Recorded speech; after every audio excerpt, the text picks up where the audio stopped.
মৌলিক সংস্কার ছাড়া এনসিপি নির্বাচনে যাবে না বলে জানিয়েছেন জাতীয় নাগরিক পার্টি এনসিপির আহ্বায়ক নাহিদ ইসলাম।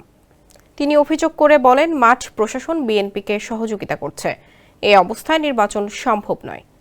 বুধবার রাজধানীর গুলশানে মার্কিন প্রতিনিধি দলের সঙ্গে বৈঠক শেষে সাংবাদিকদের এক প্রশ্নের জবাবে এসব কথা বলেন তিনি।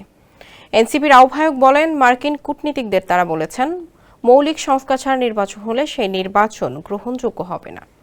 সে নির্বাচনে জাতীয় নাগরিক পার্টি অংশগ্রহণ করবে কিনা সেটি বিবেচনাধীন থাকবে। মাঠ প্রশাসন বিএনপিকে সাহায্য করছে, এনসিপিকে যথাযথ সাহায্য করছে না অভিযোগ করে নাহিদ বলেন, ন্যূনতম নয় এনসিপি মৌলিক সংস্কারের পক্ষে। প্রধান উপদেষ্টা নির্বাচনী সময়সীমা নিয়ে এনসিপির প্রাথমিক সমর্থন আছে, তবে মৌলিক সংস্কার লাগবে বলে জানান নাহিদ ইসলাম।